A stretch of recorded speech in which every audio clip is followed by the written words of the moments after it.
Hello, and welcome to KRAD COVID Readings. I'm Keith R.A. DeCandido, reading my writing to entertain the heck out of you. This week, I am doing another themed week where I am reading stories from the Precinct universe, which is the fantasy police procedural series featuring Lieutenant Danthres, Tresyllione, and Lieutenant Torin Wyvald as they solve crimes in the port city of Cliff's End, as part of the Cliff's End Castle Guard. One of the ways in which I have done fiction in this universe is done them through Kickstarter and also Indiegogo, but basically crowdfunding, where I've just basically, rather than wait for an anthology to come around or to submit to a magazine, I simply crowdfund the story and provide it that way. I did Torin and Danthres' first case, When the Magick Goes Away, which I've read in a previous KRAD COVID reading, and then I decided to later do their second case, which was called Baker's Dozen, which is what I'm going to be reading right now. I later reprinted the story in the eSpec Books edition of Dragon Precinct. When eSpec took over publishing the books, they reprinted all the first 4 novels. And one of the things we did to add a little extra value to the reprint was to put a short story in the back of each one. In the back of Dragon Precinct was Baker's Dozen, which I will read for you now. This is Danthres and Torin's second case as partners. Chapter 1. When Torin Wyvald was told by Captain Osric that he and his new partner would be getting the first case of the day when next he came in, this was not what he was expecting. I was under the impression, he was saying to the partner in question, Lieutenant Danthres Tresyllione, as they walked down Mirka Way toward the scene of the crime, that the detectives of the Cliff's End Castle Guard investigated crimes that were difficult to solve. What gave you that impression? Danthres asked, not even bothering to give him the courtesy of looking over at him. Well, your last 2 cases were both murders, that poor bartender at the Stone Kobold and those 3 wizards that you and I solved. But this? A vandalized bakery? Dryly, Danthres said, according to the Lord and Lady's Code, doing damage to public property constitutes a crime. Well, surely the guards can handle such nonsense. Danthres snorted. Most guards struggle with the minutiae of putting on their boots. Torin shook his head. He couldn't imagine that something so base as vandalism would be hard to determine the cause of. They proceeded through the mansions of Unicorn Precinct, then crossed Oak Way into Dragon Precinct, the middle-class district of Cliff's End. They made it most of the way through that district before turning onto Celinda Path, a small cul-de-sac that Torin would barely have noticed had he been walking past. There were only 2 structures on the small street, plus the side of another structure with no visible entrances, just one small window. A guard was standing outside one of the structures, a bakery that had a sign written in both Common and Grunish, the language of gnomes. Torin couldn't actually read Grunish, indeed until he left his home of Miverin, he had thought gnomes to be a myth, but the words in Common were Berthel's Baked Goods. The other structure had a sign in Rotelvish that Torin also couldn't read and was boarded up. Danthres nodded to the guard. Slaney? Tresyllione? Oh, sorry. It's Lieutenant now, isn't it? When did you get transferred to Dragon? She asked. Not long after you got yourself promoted. Must be nice working up in the castle. Giving Slaney an insincere smile, which, as far as Torin could tell in their short acquaintance, was the only way she ever smiled, Danthres said, well, it got me away from you, which certainly adds to the joy. I take it, Torin said dryly, you 2 know each other. Danthres started to reply, but Slaney stepped over her. Back out, Red. This here's a conversation between guards. We'll be letting you know if we need input from soldier boys impersonating guards. Torin winced. He had been concerned, when Captain Osric made him a lieutenant immediately, that there would be resentment amongst those who came up through the ranks. Slaney and I served together in Goblin, Danthres said. So many fond memories. Like the time you let me subdue that troll alone. You seem to have this situation in hand, resulting in several broken ribs. Torin gave her a sideways look. Yours or the troll's? Slaney laughed at that. All right, I like this one. Certainly better than that weed Quain. Danthres, however, was not finished enumerating her remembrances of the time she served in Goblin Precinct, Cliff's End's slum and most dangerous district. Then there was the time you went around the house without telling me and let me spend half an hour searching for a person you'd already caught when he snuck out the back door. Well, not my fault you didn't hear when I got him. My hearing is considerably better than yours, Slaney, and Torin stepped in. As entertaining as this jaunt down memory lane might be, perhaps we might actually investigate the crime we were sent here to solve? Red Ear's got a point. Perhaps he does know his arse from his elbow. Anyways, Burfalier's been trashed, and it's the 9th bakery it's been hit. Sarge, he figured it was time to be calling in you lot. Of course, he figured he'd be getting detectives, not an half-breed bitch and Osric's pet army boy. Torin frowned. Only bakeries have been broken into? Slaney nodded. Nothing's stolen, but the damage is pretty severe. Come on, I'll show you. The guard led them into the store. Torin saw several overturned tables, upended stools, some of which were badly smashed, trays and pastries all over the floor, signs indicating type of pastry and price broken and splintered, and the window to the kitchen shattered. The place only had one occupant, a young gnome who waddled toward them. You castle guard! Slaney answered before Torin or Danthres could. Nah, Burful, we just give folks the armor for shits and giggles. Yeah, they're castle guard. Good. Maybe then you can tell me why they do this to my shop. I run a good shop. Every gnome in town comes to my shop. No one makes fallow cakes the way we do. And now I must close for weeks and lose business. That struck Torin as odd. Well, surely you could have this place cleaned sooner than that. Clean, yes, but the stove? It will take weeks to get a new one from Forlef. And don't tell me I can get a good stove from here. Cliffs End stoves are garbage. In fact, all human stoves are garbage. Only gnome stoves. That's why people come from... Mr. Burful, Danthres said finally, cutting off the owner's rant to Torin's relief. When did you discover the damage? When I opened this morning, right when the time chimes rang 7. And when did you close last night? Right at 20. I'm always very prompt with opening at 7 and closing at 20. Danthres glanced back at the entrance. There isn't much else on this thoroughfare, is there? Slaney shook his head. It's a dead end is what it is. Just this and the cobbler what ain't been open since the Elf Queen died. So not much of a chance of witnesses. Torin turned to Slaney. What about the other building? There ain't no other building, shitbrain. There's... Patiently, Torin said. There's a structure that has a wall that faces this alley. It even has a window. Slaney just stared at him. There is? Danthres rolled her eyes. Of course there is, you shitbrain. It's probably the guild hall around the corner. Let's finish looking around here and then see if anyone at that hall saw anything.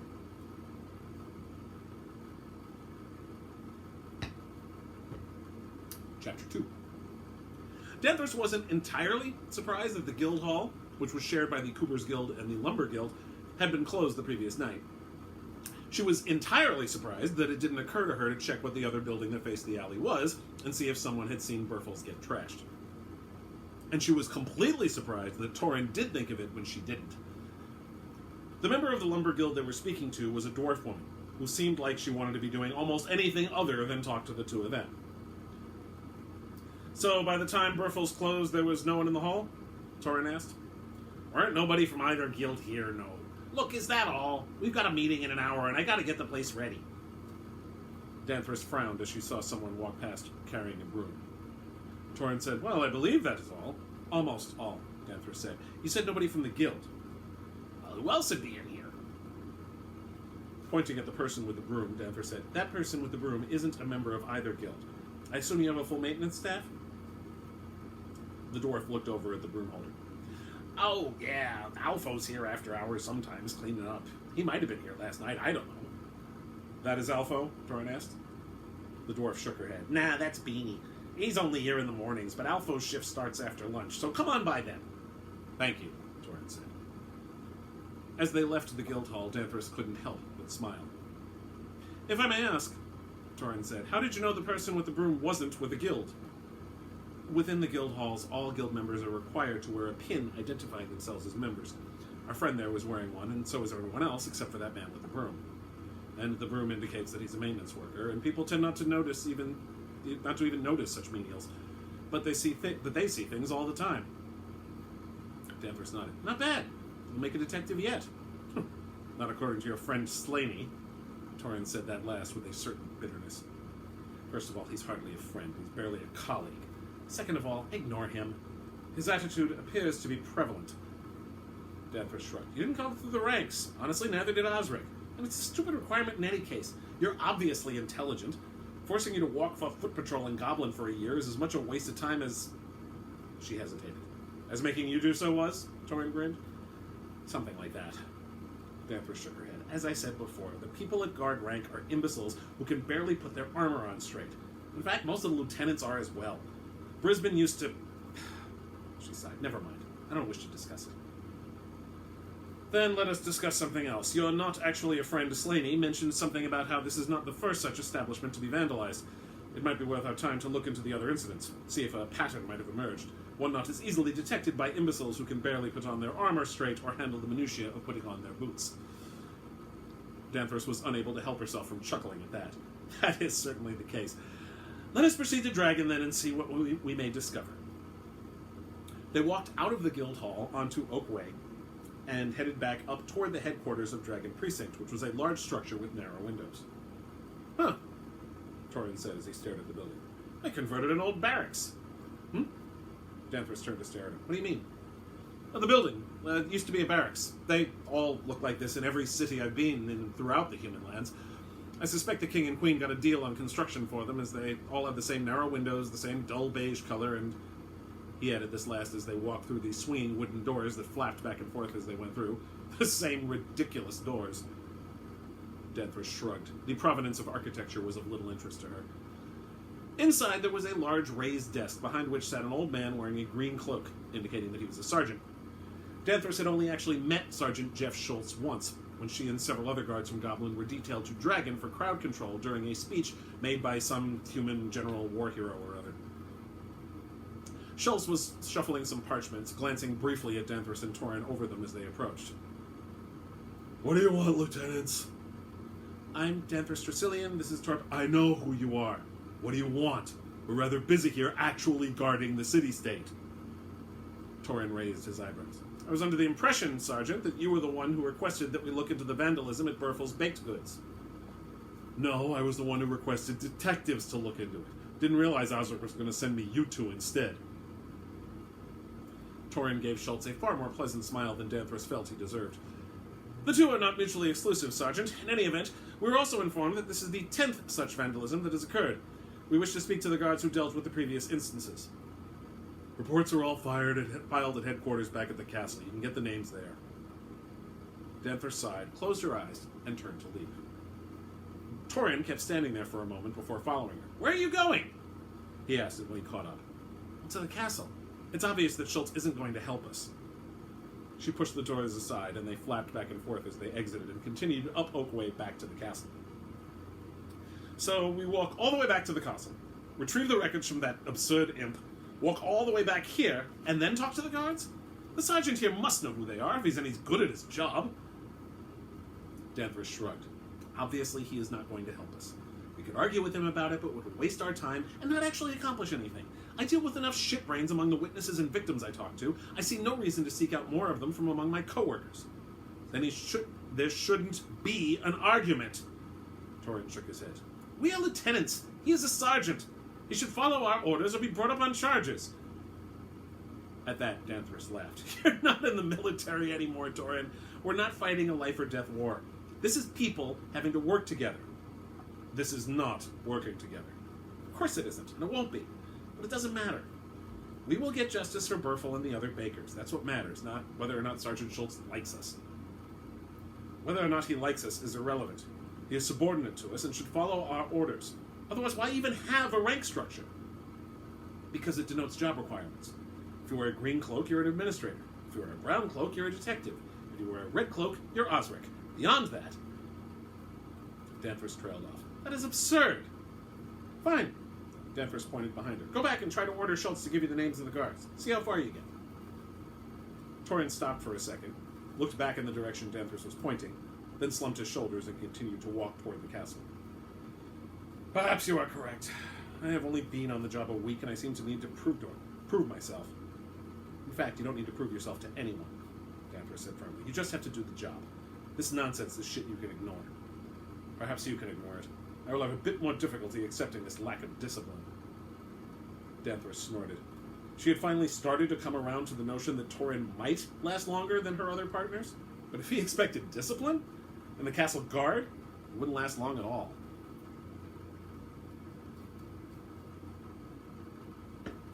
Chapter 3. Torin and Danthres returned to the castle, reported to Sergeant Newcastle, Osric was in a meeting with Lord Albin and unavailable, and then underwent the laborious process of retrieving the files from Ep, the imp who handled the paperwork. An hour later, and after receiving a ton of reports that bore no resemblance to what the lieutenants actually asked for, they at last obtained all the scrolls containing the incident reports for the 9 previous bakery break-ins. Because the hour was growing late, the pair didn't have time to read any of them before returning to Dragon, as they needed to get there in time for the end of shift. In truth, that was the best time to arrive, as all the guards would be present to check out. They stood in front of Schultz's desk waiting for the 6 guards who'd written those 9 reports to come in. One of them was Slaney, who came in with another guard, both of them holding a poorly dressed human. Said human was resisting their desire to enter with as much force as he could muster. The human was screaming, "That dwarf started it! Why didn't you haul him in?" "We will, shitbrain," Slaney's partner said. "Now shut up before I smash your head in." Slaney saw Torin and Danthres and asked, "What do you two want now?" "Moment of your time, if we may," Torin said. They had agreed that he would take the lead with this particular guard, given Danthres' history with him. "You got this?" Slaney asked his partner, who nodded, and dragged the belligerent human to the rear of the building, where the suspects were housed until they were taken to the dungeon in the castle.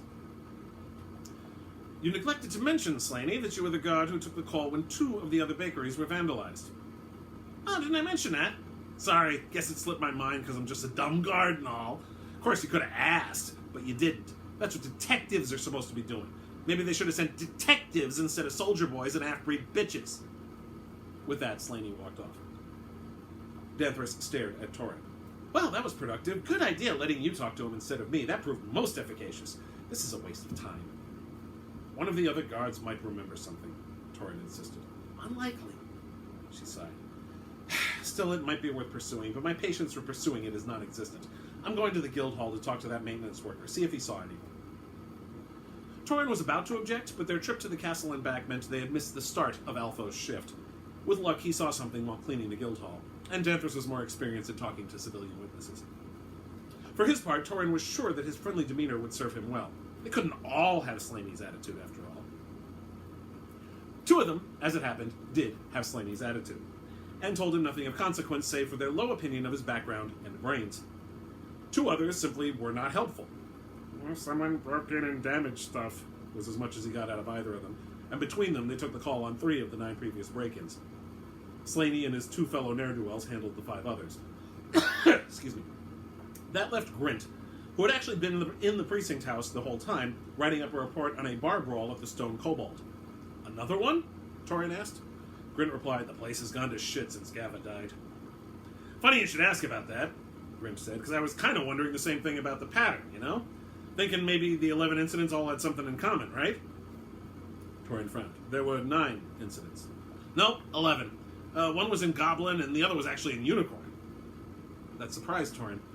He had thought that Unicorn Precinct was entirely residences belonging to Cliff's End's wealthier patrons.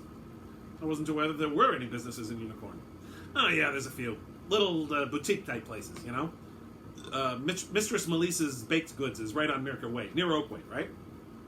So near the border between Unicorn and Dragon." Grint nodded. "Guards up in Unicorn called the castle right quick. It was Lieutenant Linder who took that one."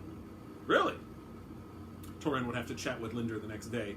He'd been out with Ian when they were summoned to Burfels, but by the time Torin would be able to get back to the castle, the other detective's shift would have ended. "What's odd, though, is that it ain't what I thought." "What do you mean?" "Well, it ain't robberies. Wasn't nothing stolen, you know? And it ain't just the usual protection money racket, right?" The phrase protection money racket confused Torin. "I'm sorry?" "Well, what you sorry about?" "Protection money?" "Yeah. I'm afraid I have no idea what you're talking about." Grint smiled. "Right. You're new to Cliff's End. I'm guessing you ain't lived in no cities before, right?" "This is my first. I was raised in Miverin, and then I served with Captain Osric in the war. Then I came here." "Ah, right. Well, you see, back in the old days, before the Lord and Lady made the castle garden to what it be now, some unscrupulous types would go to merchants, you know? Tell them they'd protect their businesses for a price. And if they didn't, they'd be subject to vandalism, right?" Torin nodded. He could see how such a scam would be workable in the days before Lord Alvin made the castle guard into a policing force. That still occurs. "Not as much now, but yeah, it surely does." Grint shook his head. "But this ain't like that, you know?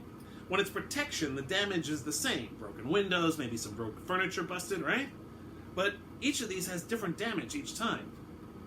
"You believe that if this was a gang extorting merchants, the damage would be the same?" Grint smiled, showing very few teeth. "These folks ain't exactly creative thinkers, you know?" Torin chuckled. "Indeed. Thank you, Grint. This is actually quite helpful. Hope it is to you, because I can't figure it. Nor I, yet. However, it is interesting. After finishing with Grint, Torin made his way back up toward the castle. He passed by the guild hall at the corner of Celinda Path, but Danthres had already left, according to one of the guild members. The time chimes had already rung out at 18, so the shift was over. Torin had left a few items in the squad room, and he needed to formally check out with Sergeant Newcastle in any case, so he worked his way back up Mirka Way. Not surprisingly, he saw the other 4 members of the detective squad walking in the other direction. Linder, Cariston, and Ian were laughing at something Nail was saying. To Torin's irritation, the laughter ceased abruptly when they caught sight of him coming the other way. "You ain't checked out yet, rookie?" Ian asked. "On my way to do that very thing. I was speaking to guards who handled the other vandalisms related to our case." He looked at Linder. "Speaking of which, it turns out one of your recent cases relates to it as well." "What do you mean?" Linder asked. "Hey," Cariston said nastily. "We're off duty. Work starts up tomorrow, so shut your pie hole until then, all right? Guard time is done. Now it's drinking time." "Oh?" Torin smiled. "Is drinking happening somewhere?" Quickly, and said, "Just a figure of speech. Let's go." He moved off quickly, Cariston and Nail following. Linder hung back for a second, though. "Which case?" "Mistress Melissa's baked goods." "Oh!" He waved at him. "That was nothing. Just some kids, I expect. I only got called in because the rich shits wanted a detective on it. Waste of time." "Linder!" That was Ian calling behind to his partner. "I gotta go before we lose our table at the chain." Linder walked off. Watching them go, Torin sighed. He knew there was a tavern in Dragon Precinct called the Old Ball and Chain. He and Osric had planned to have a drink there when he first arrived in Cliff's End, but they'd never gotten around to having that drink. Osric had offered him the job instead. It seemed the 4 other lieutenants were sharing a table there, and that Torin wasn't invited. With a sigh, he continued to the castle.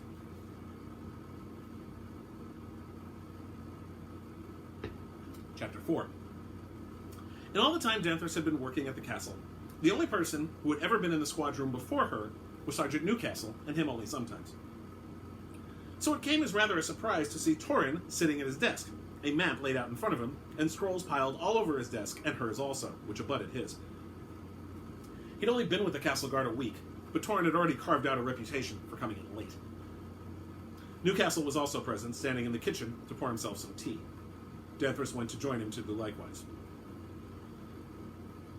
"You realize your partner's been here all night," the sergeant said without preamble. Danthres blinked. "Did Osric approve his overtime?" "Nope. Tried to explain it to him, but I don't think he was really listening." Shaking her head, Danthres went over to their desks. "You do understand, don't you, that you get paid by the hour?" Torin looked up, and Danthres saw that his stubble had grown. Or maybe it just looked thicker because his long red hair was more unkempt than usual. "What? Oh, hello, Danthres. Is it 8 already?"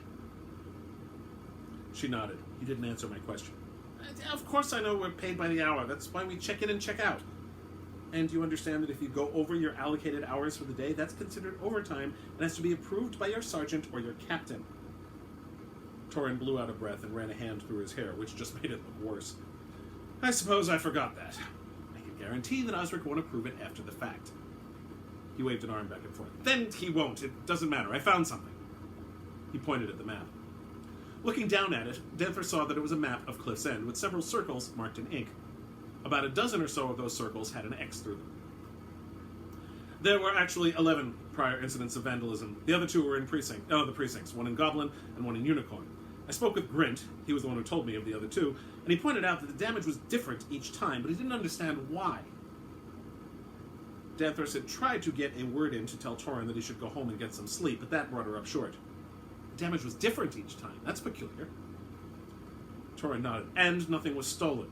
So I read all the reports that the guards made, including the guard in Goblin and Linder's from the one in Unicorn. Most assumed that it was just children being vandals, but there actually is a pattern to all the damage done. Remember how Berfel said it would be weeks before he could get a new stove? That level of specificity was true for all of the damage. In each case, something was broken that would keep the place from opening for many weeks. A stove broken, a wall severely damaged, expensive imported ingredients destroyed, exotic cooking implements damaged beyond repair, and so on. Alright, so our perpetrator wishes to keep the bakers of Cliff's End out of business for some time. Right. The next thing I needed was a map and a list of all the bakeries in the city-state. He smiled. "Luckily, I have a friend here in the castle." Danthres gave him a half-smile. You haven't been here long enough to make friends. Torin held up a finger. Conveniently, I made this friend before I arrived. The gentleman you know as Sir Palric is better known to me as Major Palric. We both served under Osric in the war. I also recalled that he's a habitual early riser and always up before the dawn and working while the sun rises. So I was able to find him in the western wing of the castle and get him to retrieve items from the archives for me. This map? Danthres asked, pointing at it. And a list of all the bakeries in Cliff's End. I marked the 12 that have been vandalized on the map. Notice the pattern? She peered at the map. Most of the bakeries in Dragon have been hit. Only 4 haven't been. Yes. He grabbed a scroll off the desk and unrolled it. According to the latest manifest of bakeries that Palric provided, the 4 remaining ones are the Danthres Pastry Shop, Palimbo's, the Corner Eatery, and the Willow Tree Bakery. They're likely the next targets. Not Palimbo's, Danthres said. It's a front for Quanto. Torin frowned. Who's Quanto? One of the most successful criminals in Cliff's End. Thus far, he has evaded capture, mostly because he doesn't actually do any crimes himself, and his minions are tiresomely loyal. If the shop is a front of his, why doesn't it shut down? Because he'll just buy another shop and use it as a front. At least this way we know where to look for his employees. It's an imperfect system, but Quanto is also very smart. Yes, but our vandals may not know that. Danthres shrugged. Fair point. But I assume you think we should have Schultz assign guards to keep an eye on those locations? Yes. I just think sending one to Palimbo's is a waste of time. Even if they do vandalize the place, it's no loss. But we might catch the perpetrators. I suppose. Then she smiled. We'll have volunteers for the Willow Tree, though. That's the shop that supplies pastries to Dragon, Unicorn, and Goblin precincts. And it's where most of the guards in Dragon get their mid-shift snacks. In any case, I think...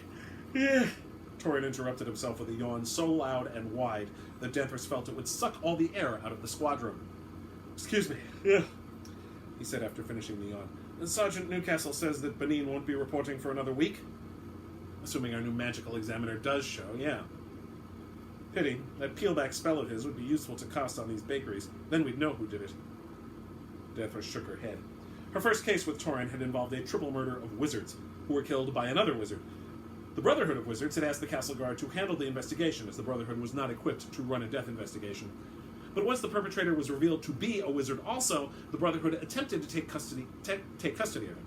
Lord Albin was only willing to do so if they assigned a wizard, in this case, the cantankerous old bastard named Benin, to be attached to the castle guard to provide magical assistance in their investigations. Among those services was an inanimate residue spell, or peelback, which allowed the wizard to see what happened to a particular item or place in the recent past. If, perchance, we haven't closed the case by the time Benin graces us with his presence, we may ask him to do so, but until then, I'm afraid we'll have to rely on our wits. Danthres then chuckled. So you're half set. Very droll. I think... Once again, Torin's words were interrupted by his own yawn. We aren't doing a thing, Ban Wyvald. Danthres turned and saw Osric walking out of the kitchen with Newcastle, who had obviously filled the captain in on Torin's all-night investigating. Captain, don't interrupt. You could have done all of this during the hours when you were actually paid. And since you were not authorized to work those hours, and since you'll be useless to me as a detective while you're sleep-deprived, I'm ordering you to go home and get some sleep. I'm afraid I'm still staying at the Flying Unicorn. I haven't been able to... Osric held up a hand. I'm not interested. Just go to the Flying Unicorn and don't return until tomorrow morning. He squinted. And comb your hair. You look like one of the beggars on Haven's Way. But... Danthres put a hand on Torin's shoulder. It's all right, Torin. This is actually good work. It almost pained her to say that out loud, but Torin's thoroughness was both impressive and unprecedented. She couldn't imagine any of the other detectives going to this much trouble. She could barely imagine herself doing it, and certainly not for something so minor as this vandalism. As a general rule, she wouldn't go to this much effort for anything short of murder. Thank you, Danthres, but I should get some sleep. I'll talk to the 4 remaining shops, and also look at the 11 bakeries that have been hit. She turned to Osric. Captain, could you ask Sergeant Schultz to assign all-day and night guards to Palimbo's, the Willow Tree, the Danthres Pastry Shop, and the Corner Eatery? Of course. Danthres nodded. It would be more effective coming from the captain. If Danthres asked, Schultz would probably just send a messenger to the castle to verify it with Osric in any case. So it was best to eliminate that step and have it come straight from the boss himself. Torin still hadn't moved. General, I'm perfectly fine to... It's captain, and you're not even a little bit fine. And I gave you an order, Lieutenant. Smiling sweetly, Danthres said, Who was it who just yesterday was telling me that subordinates should follow their superiors' orders? Staring daggers at Danthres, he said, That's not fair. Seems fair to me. If you're you're going to bitch about Schultz not following our orders, then you don't get to bitch about having to follow Osric's. Especially since I outrank you and Schultz, Osric added. Go, Ben Wyvald. He sighed. Very well.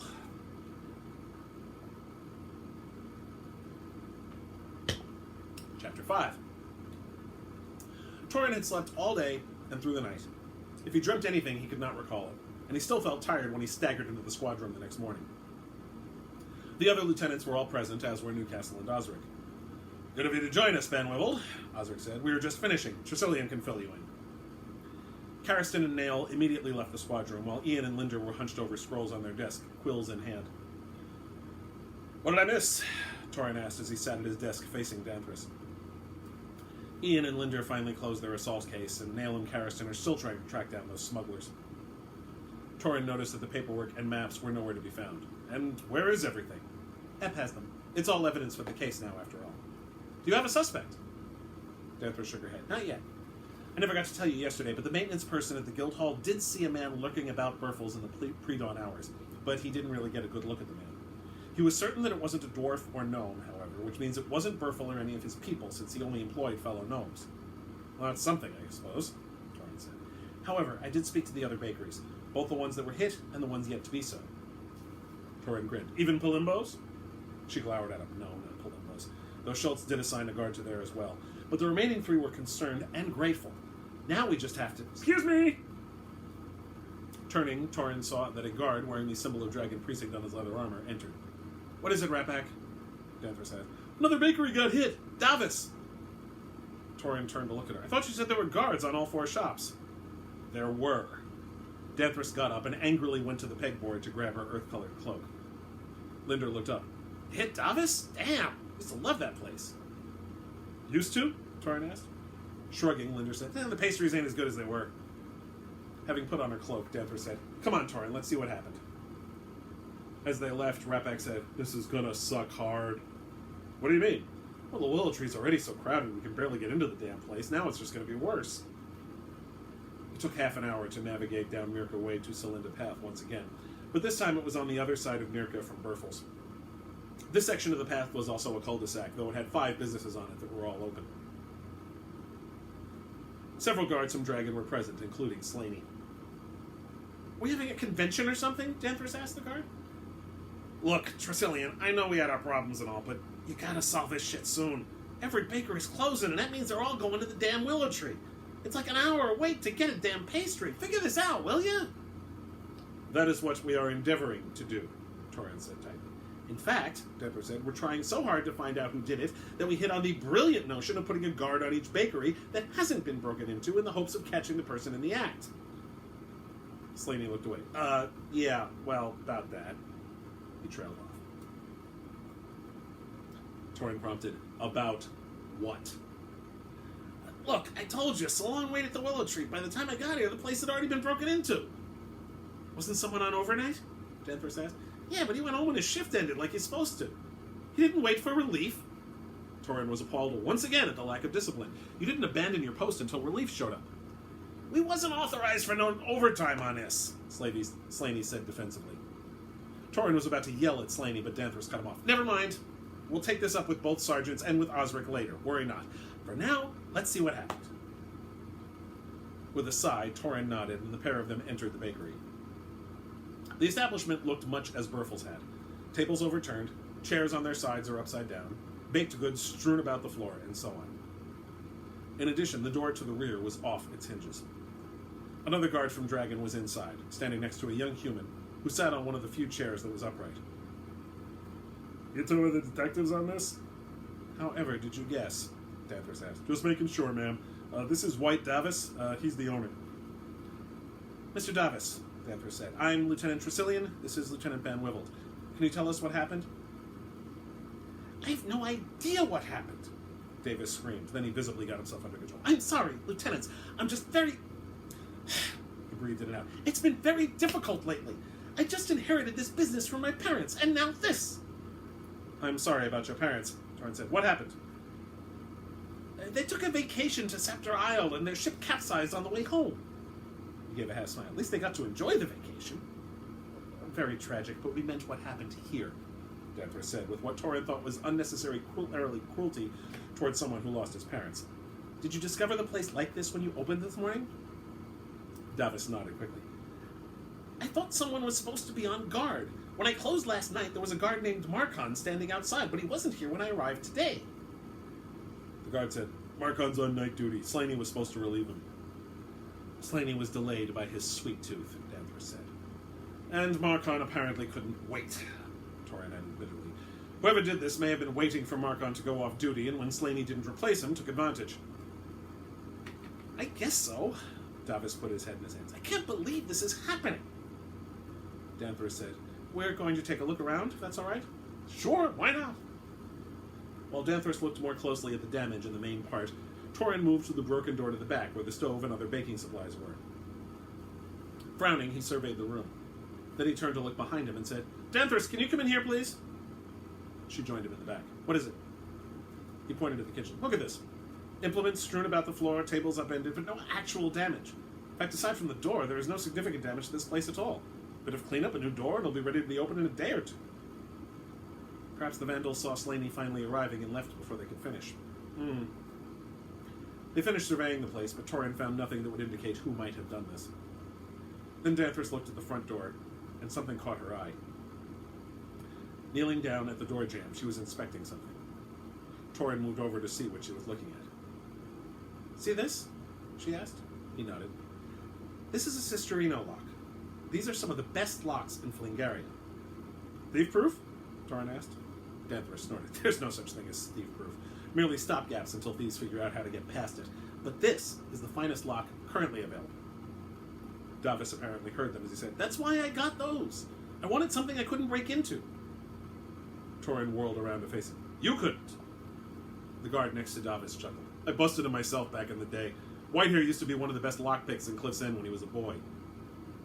Standing back upright, Danthres asked, Used to be? Davos shook his head. I grew up. I got tired of being arrested and tired of the looks my parents gave me. So I gave it up and started working here in the store. And now you run it, Torin asked. Nodding, Davos said, and things were just starting to go well. Well, anyhow, I got the Tresyllione because they were made after I got out of the game. If even I couldn't break it, I figured it would be safe. He sighed. I figured wrong. Like I said, it's always just a stopgap until some thief figures out how to get in. She turned to Torin. It does indicate that our vandal is a skilled lockpick. We should check the other shops, see what manner of lock they had. Danthres frowned. As I recall, most bypassed the lock and broke in through the windows. Torin thought about that, and then thought back over the reports he'd been up all night reading 2 nights earlier. That's true. I believe 2 places had their locks picked. Mistress Melissa's in Unicorn, and the very first place in Dragon. We should check them at least. Turning to Davos, Danthres asked, Is there anything else you can tell us about the break-in? Not really. Davos let out a long breath. I got here, I saw the door was unlocked, and then I saw this mess. Then I sent word to the castle guard. All right. Thank you, Mr. Davos. We'll be in touch. With that, Danthres left, Torin following. But he couldn't help feel that something felt off about this. Chapter 6. White Davos had just had his grand reopening 2 days after the castle guard left his place, when 2 guards entered the store. Their chests were adorned with the emblem of a griffin rather than that of a dragon, which Davos knew meant they came from the castle. Mr. Davos, you need to come with us, sir. Davos looked around the shop. Every table was full of customers for the first time in ages. Things were finally starting to look up. I kind of have to mind the store here. You have staff to do that, sir, the other guard said.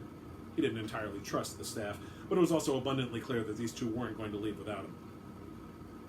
They accompanied him on the walk up Mirka Way, past the stores and modest dwelling of Dragon Precinct, then past Oak Way and amidst the mansions of Unicorn Precinct, then finally reaching the castle. He had thought that inheriting the store would put him back on track to buy one of these mansions someday. The 2 guards led him into a small, windowless room, and then they left him alone.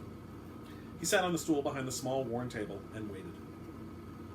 After what seemed forever, the time chimes had only just rung before the guards had entered the store, and it hadn't been more than an hour since then, but somehow he couldn't hear them in here, nor see the movement of the sun. The 2 lieutenants who had come into the store 2 days earlier entered the room. Davos could no longer recall either of their names. He'd been hoping never to see them again, in truth. We apologize for keeping you waiting, the red-haired man said. His beard growth had gotten thicker in the past couple of days. The half-elf woman with the weird features sat down in the stool that was opposite Davos' own seat. We have a few more questions. The guards told us, the man said, that you reopened. That's fascinating that you got the place ready to reopen so soon. Why do you say that? Because the other 12 stores all suffered more damage than that. Most of them still haven't reopened and won't for another week or two at the very least. This rash of crimes has been very damaging to the other bakeries in the region, except for yours. I lost 2 days' business, Lieutenant. That's hardly not very damaging. Besides, nobody touched Palimbo's or the Willow Tree or the Corner. Palimbo's is a front, the woman said, which is fairly common knowledge, as is the fact that the Willow Tree is a Castle Guard hangout. As for the Corner, it's funny you should mention that. When I spoke to the owners of the Corner Eatery to warn them that they might be vandalized, they mentioned that one of their bakers saw a man lurking about the place before opening that morning. That person fit the exact description of a man that a maintenance worker in the guild hall on the corner of Mirka and Celinda saw lurking near Burfles the morning it was broken into. Davos leaned forward on a stool. So that was the thief? Yes, yet, the man said. He didn't break into the Corner the next morning, as you might expect.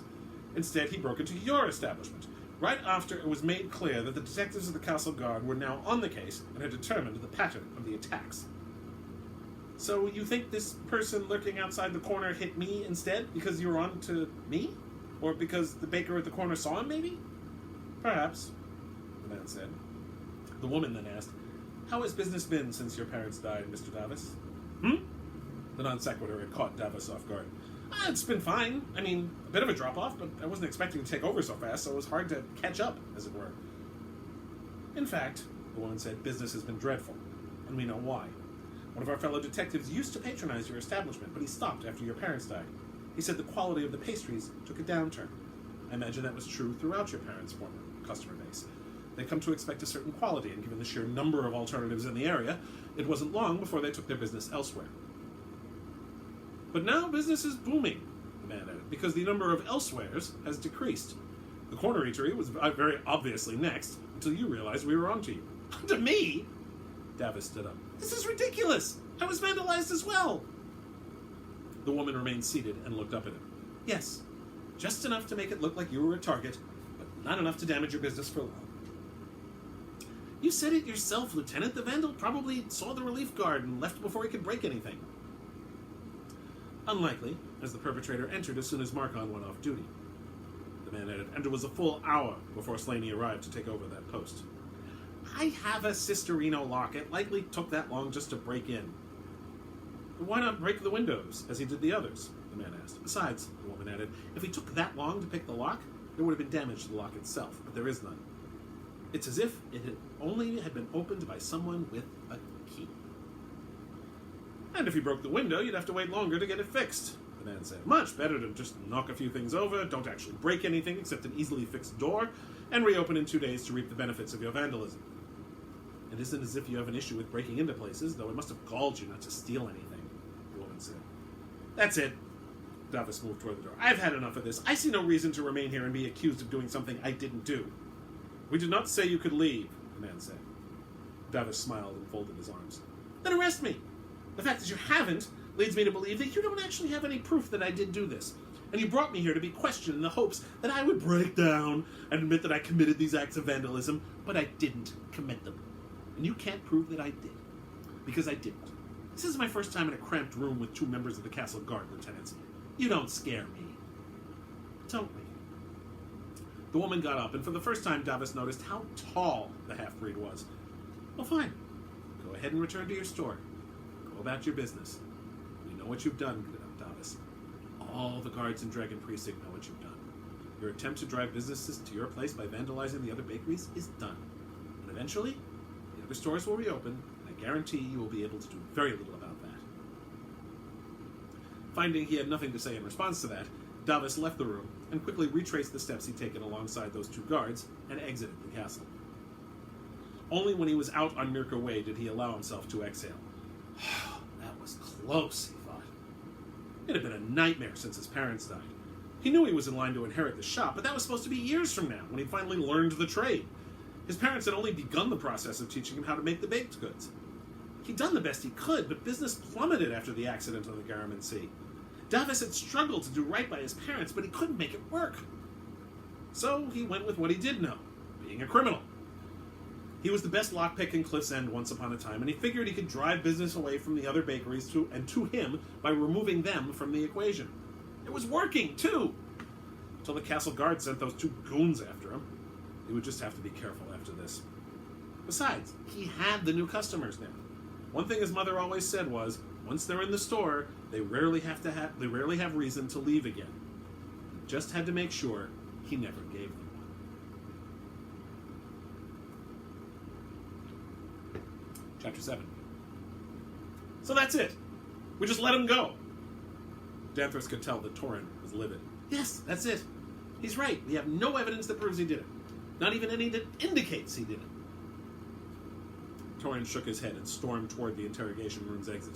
If Benin were here, but he isn't, Danthres said sharply. And by the time he is here, the spell won't be effective. With a sigh, Torin stopped at the doorway. When this started, I said that this was beneath us, not worthy of our attention. Yet we couldn't even close it. That happens. We don't always catch everyone, and we don't always mete out justice. But at the very least, we stopped him. He won't be able to do this anymore, and once the places he vandalized reopen, he'll lose all his business. He already has the business. What makes you think he'll lose it? Danthres smiled. I tried one of their pastries the other day, when you were sleeping off your all-nighter. Linda was right. They're terrible. He had to do what he did to stay in business, and it won't last. He sighed again. I suppose not. It's simply frustrating to do so much detective work for no result. Oh, you got a result. You impressed me. Torin turned to face her. I beg your pardon. I can't have heard that right. I thought you said I impressed you. You did hear that. And I don't say that lightly, and honestly, it hurts me to say it out loud. And I suspect I'll recant it tomorrow, but I'm in a forgiving mood because you look so miserable right now. When Osric paired us up, I figured I could put up with your shortcomings in order to satisfy Osric's need to partner me with someone, and you at least approached intelligence. Now I'm starting to believe that you might actually have fewer shortcomings than I imagined. That got a smile out of Torin, which was what Danthres was hoping for. Torin actually had humor and optimism, and she found she liked those qualities in a partner since they were ones she had none of. It might actually make the work bearable occasionally. Why don't I buy you a drink, Danthres? I never turn down free ale. What's that place you're staying, the Flying Unicorn? They have a tavern, yes? I was thinking the Old Ball and Chain. Danthres made a face. That's a Castle Guard bar. And we're Castle Guard. Today we kind of stopped the person who's causing the willow tree to get crowded. I think that earns us the right, don't you? Shrugging, Danthres said, free ale is free ale. You're buying, you pick the place, but don't say I didn't warn you. Postscript. That night, Torin and Danthres had a drink at the Old Ball and Chain. They were ignored by most of the patrons, but they enjoyed each other's company. The next week, several of the bakeries that were vandalized reopened. The week after that, business at Davos declined sharply. It didn't help that guards from Dragon Precinct routinely came into the place to harass the customers. It also didn't help that the pastries really were dreadful. Half a year later, Davos finally gave up and had to close the business due to lack of funds. Shortly thereafter, he started working for Quanto as a lockpick, ironically using Palimbos as his base of operations.